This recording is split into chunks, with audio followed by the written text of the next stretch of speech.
आपण दलित आरक्षणातील अबकड वर्गीकरणाचा इतिहास आणि महाराष्ट्रातील मातंग चळवळ कॉम्रेड गणपत भिशे यांनी लिहिलेलं हे छोटंसं पुस्तक आपल्यासमोर 1 ते 8 भागामध्ये मी सादर केलं। त्या 8व्या भागामध्ये आंध्र प्रदेशातील लढा अबकड आरक्षणाचा खूप तीव्र होताना आपल्याला दिसला। मंदकृष्ण मादिगा यांच्या नेतृत्वाखाली अबकड आरक्षणाचा खूप मोठा लढा लढला गेला आणि मादिगा म्हणजे आंध्र प्रदेशमधील मातंग समाजाला मादिगा म्हणतात आणि मादिगा समाज त्या ठिकाणी खूप आक्रमक लढला। 2-3 दिवस पावसात मोर्चात आंदोलनात सहभागी झाला, मागे हटला नाही। त्यानंतर दंडोरा महापदयात्रा निघाली आणि त्याचं यश त्या ठिकाणी अबकड वर्गीकरणासाठी न्यायमूर्ती रामचंद्र राजू यांच्या नेतृत्वाखाली आयोग नेमला गेला। अशा पद्धतीने तो लढा त्या ठिकाणी खूप आक्रमक लढला गेला आणि त्यानंतर अबकड वर्गीकरणाचा इतिहास तो तामिळनाडू राज्यातील आरक्षण वर्गीकरण चळवळ हे प्रकरण 9 या ठिकाणी आपण बघत आहोत।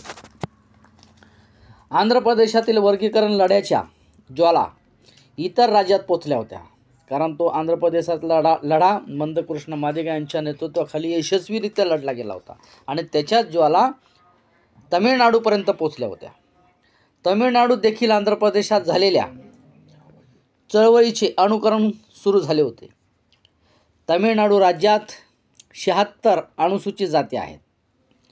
दलितामध्ये परायण, पालन, आरुणतथियार, चक्कालियार, कलार आणि भरावर या प्रमुख जाती आहेत। 6 प्रमुख जातींची लोकसंख्या 60% आहे, तर उर्वरित 70 जातींची लोकसंख्या 40% आहे। तमिळनाडूत पालन आणि परायण या 2च जाती आरक्षणाचा संपूर्ण लाभ उठवण्यासाठी सक्षम झाल्या आहेत। कुठल्या? पालन आणि परायण। तसेच महाराष्ट्रातील मातंग समाजाशी एकजिन्सी असलेल्या आरुणथितियार, चकालियार, मदारी, मादिगा, पगडाई या जातींना आरक्षणाचा लाभ मिळत नाही, असा आवाज तामिळनाडू राज्यात सर्वप्रथम 1984 साली यूथ गाईड्स सर्व्हिस या संघटनेने उठवला।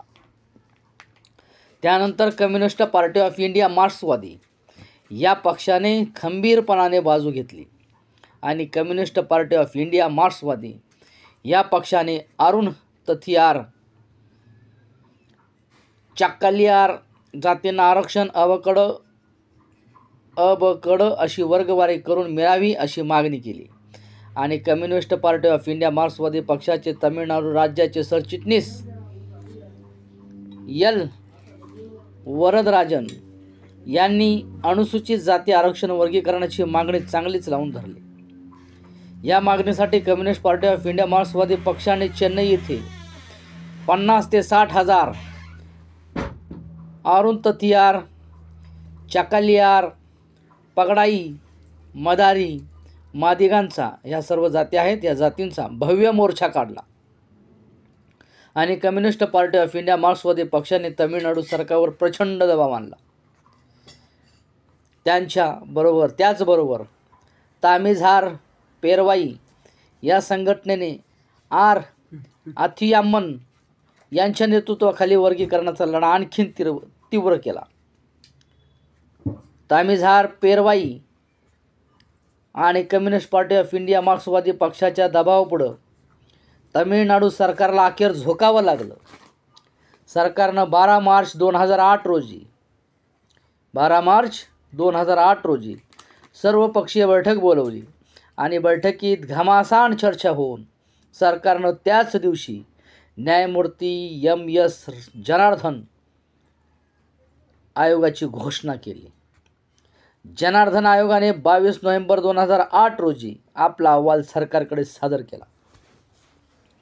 न्यायमूर्ती M.S. जनार्दन आयोगाने आपल्या अहवालात आरुणतथियार, चक्कालियार मादिगा, मादिगा म्हणजे मातंग, मांग, पगडाई, मधारी आणि तत्सम जातींना तमिळनाडू राज्यातील दलितांसाठी असलेल्या 18% आरक्षणापैकी 3% वेगळे आरक्षण देण्याची शिफारस केली आणि तमिळनाडूचे तत्कालीन मुख्यमंत्री एम करुणानिधी यांच्या नेतृत्वाखालील द्रविड मुनेत्र कळघम सरकारने 12 मार्च 2009 रोजी या विषयाचा कायदा केला आणि 19 एप्रिल 2009 पासून अतिमागास जातींसाठी 3% वेगळ्या स्वतंत्र आरक्षणाची अंमलबजावणी सुरू झाली.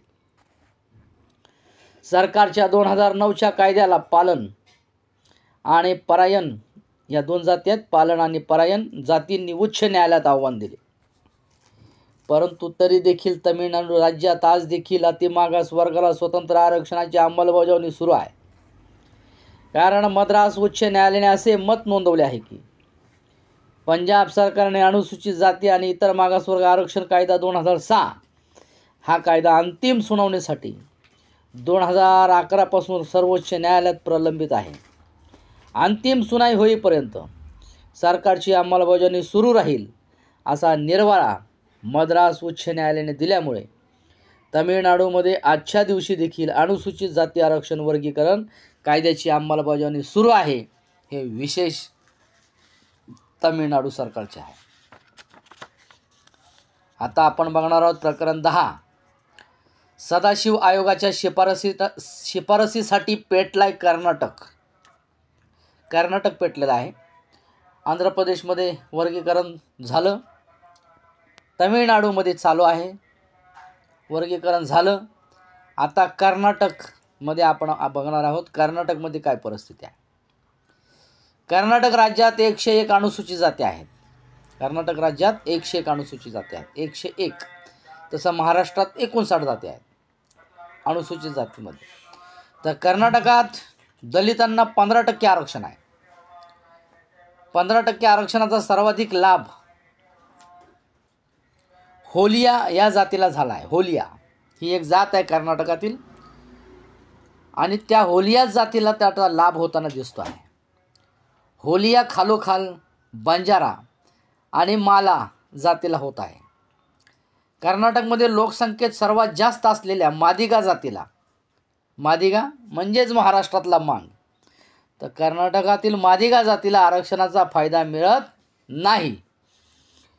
आरक्षण लाभार्थ्यामध्ये प्रचंड स्पर्धा असल्यामुळे अतिमागास जाती बाहेर फेकल्या जात आहेत. मादिगांच्या हक्कासाठी म्हणजेच मांगांच्या हक्कासाठी 2000 सालानंतर कर्नाटकात वर्गीकरणाची चळवळ गतिमान झाली.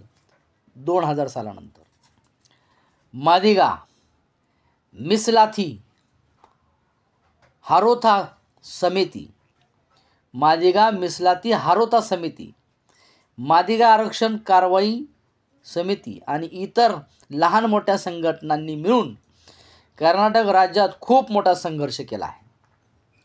मादिगा संघर्षाची दखल घेऊन 2005 साली धरमसिंग सरकारने कर्नाटकातील अनुसूचित जातीच्या 15% आरक्षणाच्या अंमलबजावणीची चौकशी करण्यासाठी निवृत्त न्यायाधीश S.J. सदाशिव आयोगाची स्थापना केली. निवृत्त न्यायाधीश S.J. सदाशिव आयोगाची स्थापना केली आणि आरंभीच्या काळात साधन व निधीअभावी दुबळा ठरलेल्या आयोगाला येदियुरप्पा सरकारनं बळ दिलं आणि आयोगाची कार्यक्षमता वाढवण्यासाठी 2010 साली येदियुरप्पा सरकारने सदाशिव आयोगासाठी 11.12 कोटी रुपयाची तरतूद केली होती. त्यामुळे सदाशिव आयोगाला कार्यालय, कर्मचारी, प्रवास व इतर अनेक सुविधा प्राप्त होऊ शकल्या. सर्व सुविधा प्राप्त झाल्यामुळे सदाशिव आयोगाने 2012 साली आपला 200 पानी अहवाल सरकारला सादर केला. न्यायमूर्ती सदाशिव आयोगाने सुचविलेल्या शिफारसी पुढील प्रमाणे आहेत.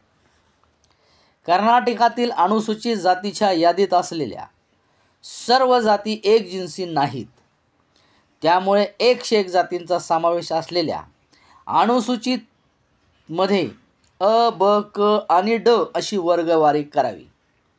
अ गटात डाव्या जाती, ब गटात उजव्या जाती, क गटात स्पृश्य जाती आणि ड गटात इतर अनुसूचित जाती अशी वर्गवारी करावी.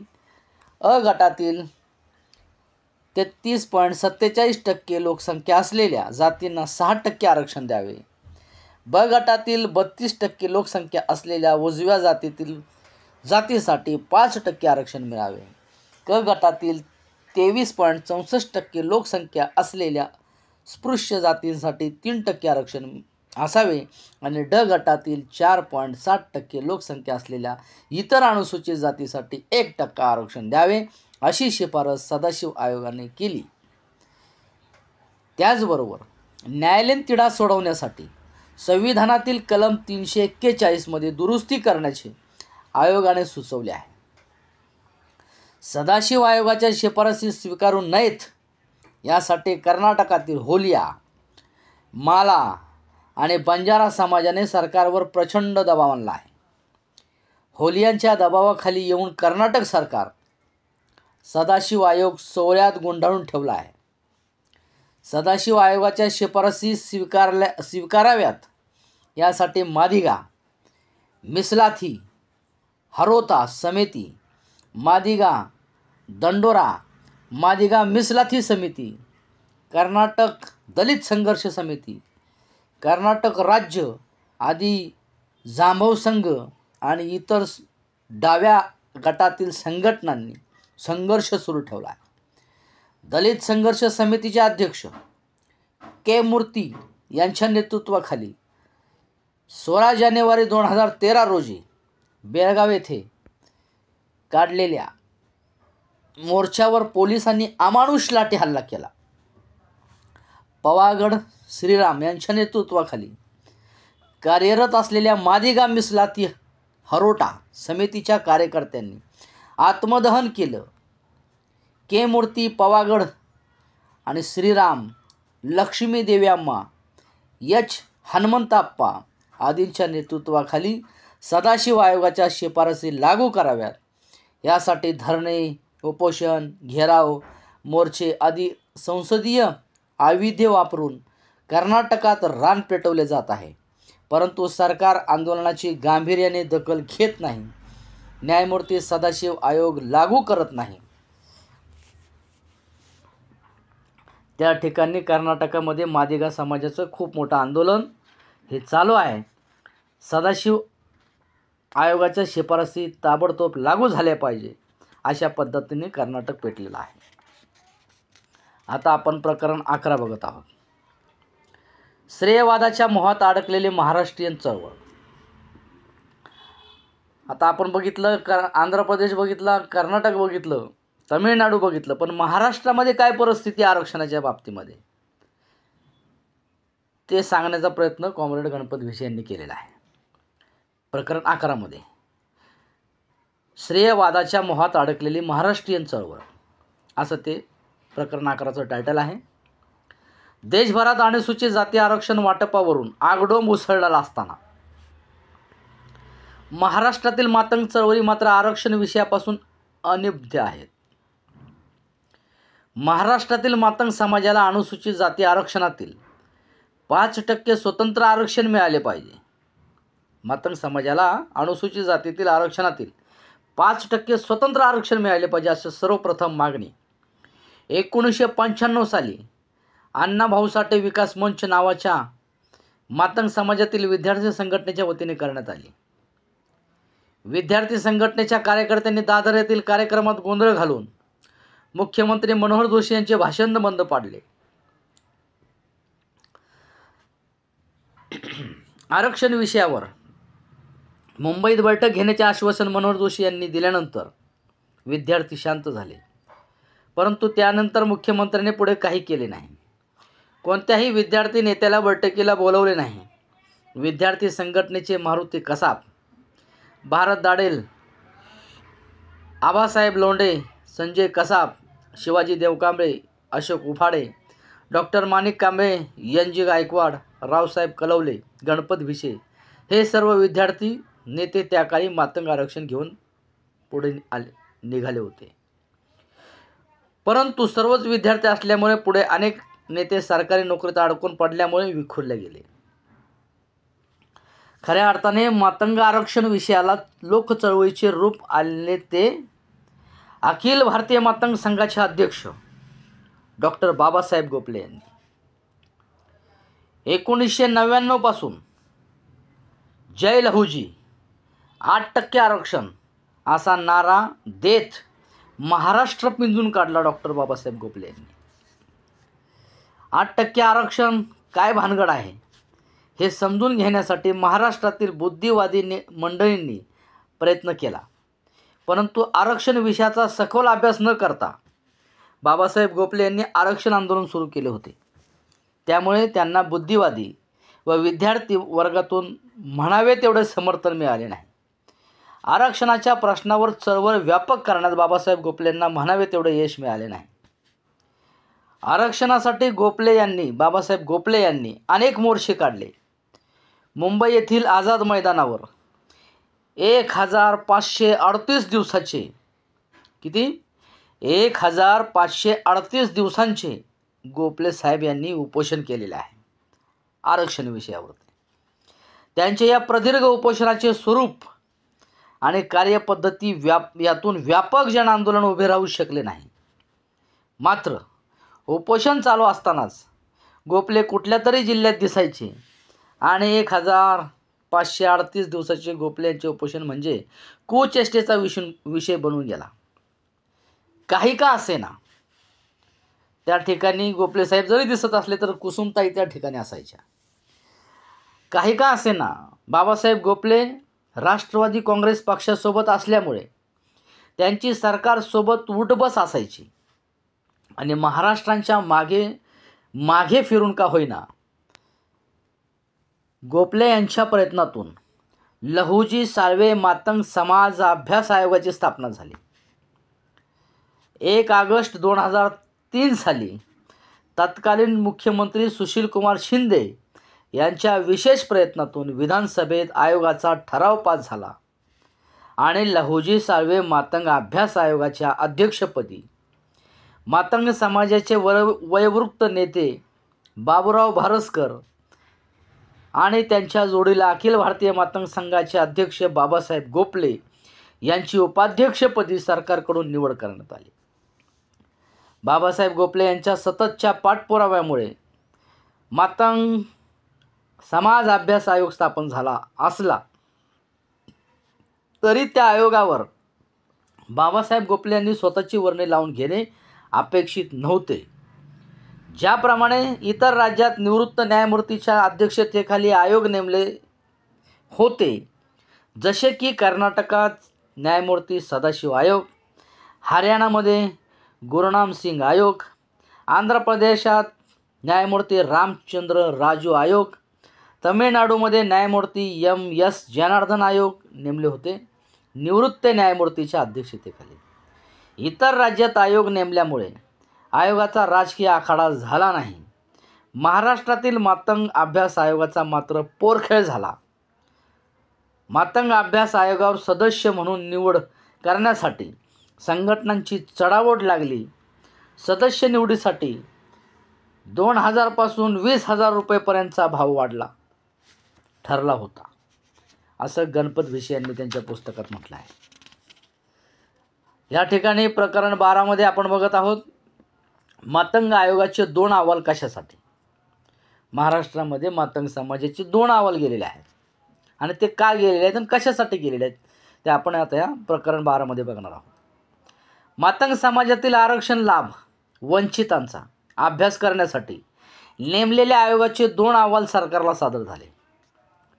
आयोगाचे उपाध्यक्ष आणि सदस्यांच्या स्वाक्षऱ्या असलेला अहवाल. आयोगाचे उपाध्यक्ष कोण होते? डॉक्टर बाबासाहेब गोपले. आणि त्यांच्या सदस्यांच्या स्वाक्षऱ्या असलेला अहवाल 31/8/2008 रोजी सादर झाला. 31/8/2008 रोजी सादर झाला. तर आयोगाचे अध्यक्ष आणि सदस्य आणि सचिव यांच्या स्वाक्षऱ्या असणारा आयोगाचा अहवाल. तर आयोगाचे अध्यक्ष कोण होते? बाबूराव भारसकर.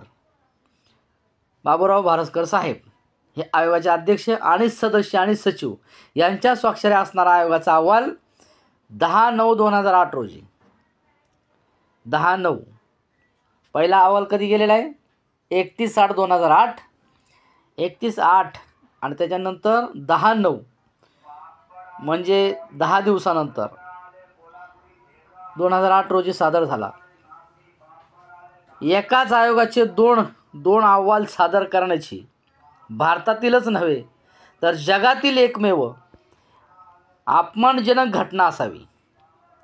2 वेगवेगळे अहवाल सादर झाल्यामुळे सरकार दरबारी मातंगाची फूट दिसून आली. सरकारला आयोगाचे गांभीर्य उरले नाही. 2 वेगवेगळे अहवाल सादर झाल्यामुळे अहवालाची सरकारच्या नजरेत विश्वासार्हता उरली नाही. सरकारने मातंग अहवालावर विश्वास न ठेवता टाटा सामाजिक विज्ञान संस्थेला काही लाख रुपये मोजून मातंग समाजाच्या नव्या अभ्यास आयोग करून घेतला. 2 अहवाल गेल्यामुळं टाटा सामाजिक विज्ञान संस्थेला काही लाख रुपये मोजून मातंग समाजाच्या नव्याने अभ्यास करून घेतला. आणि सरकार एवढ्यावरच थांबले नाही तर सरकारने मातंग अभ्यास आयोगाची पात्रता हेरून आयोगाचा खरेपणा तपासण्यासाठी 12 नोव्हेंबर 2009 रोजी मंत्री गटाची स्थापना केली. 12 नोव्हेंबर 2009 रोजी मंत्री गटाची स्थापना केली.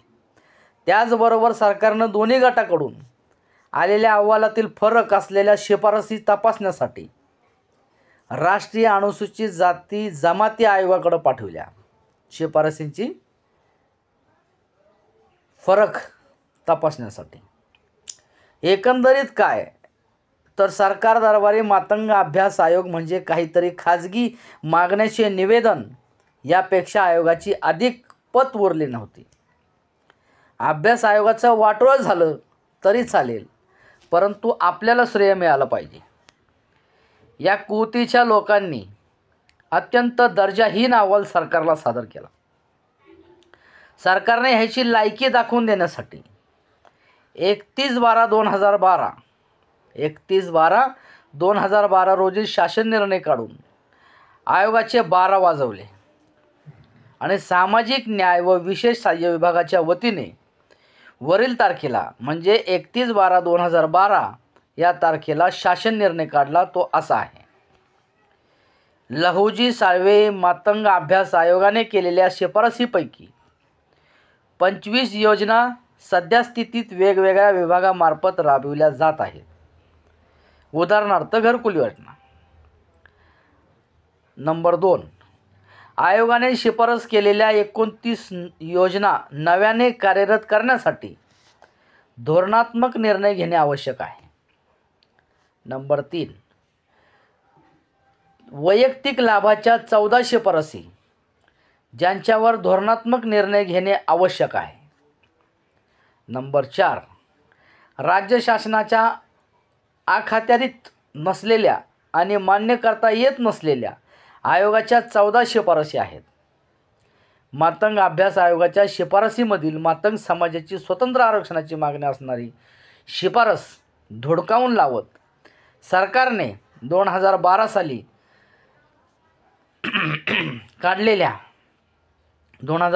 काढलेल्या शासन निर्णय म्हणजे वाळूत मुतलं फेसना पाणी असाच आहे.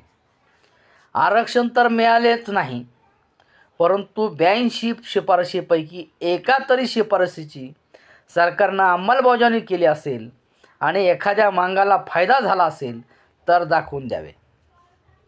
अशा प्रकारे महाराष्ट्रातील मातंग अभ्यास आयोगाचे श्रेयवादातून सूप वाजवून अहवाल दाखल करणारे कुठल्या बिळात दडले आहेत ते शोधावे लागेल.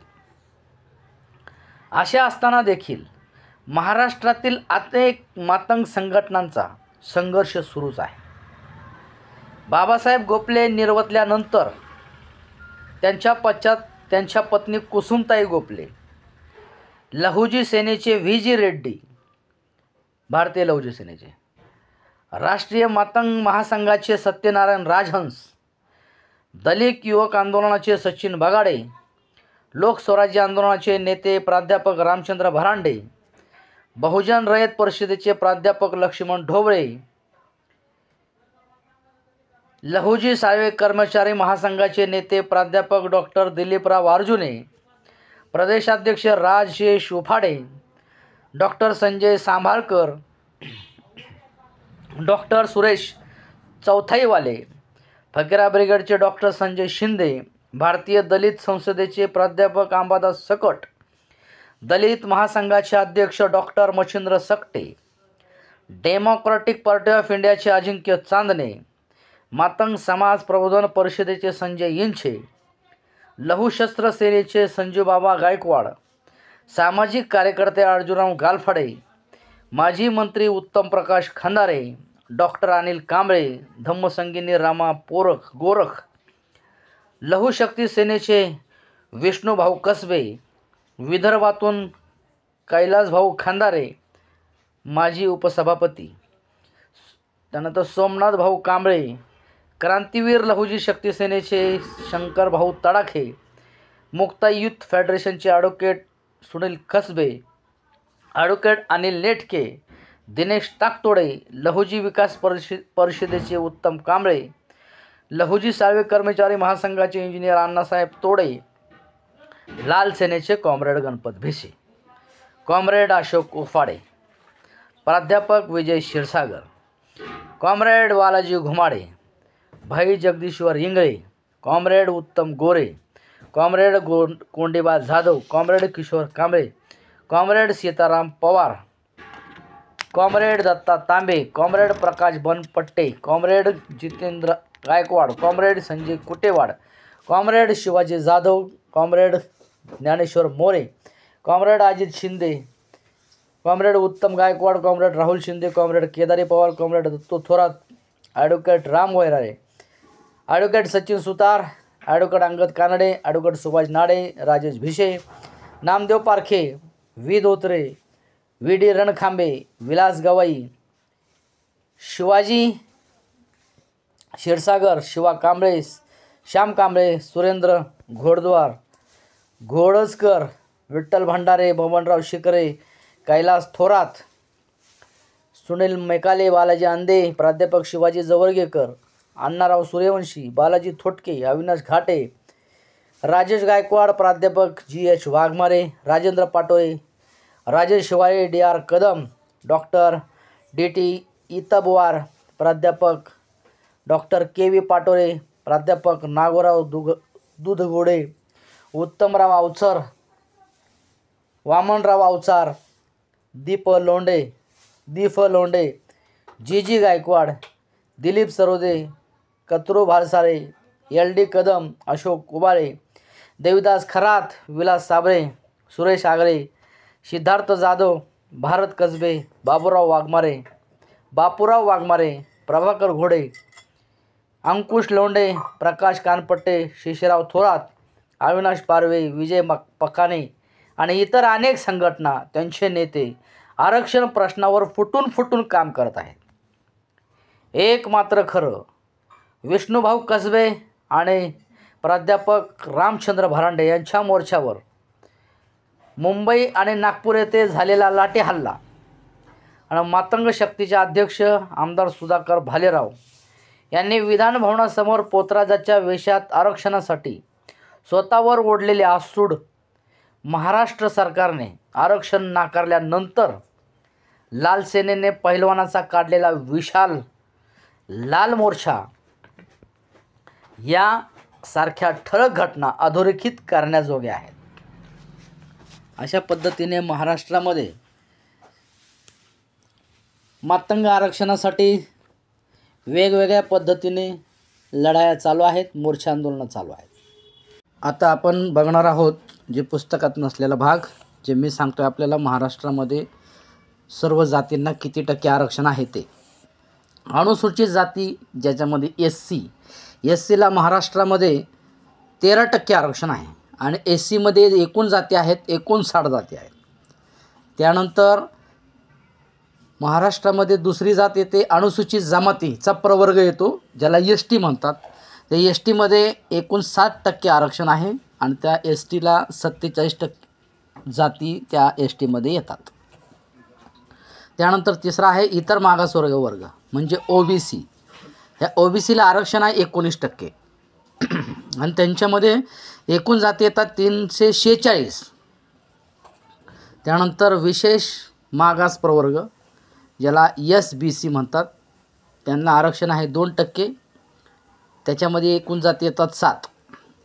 नंतर विमुक्त जाती आहेत ज्यांना DTA असं म्हटलं जातं, त्यांना 3% आरक्षण आहे, त्याच्यामध्ये 14 जाती येतात. त्यानंतर भटक्या जमाती आहेत ज्याला NT1 म्हटलं जातं, त्यांना 2.5% आरक्षण आहे, त्याच्यामध्ये 37 जाती आहेत.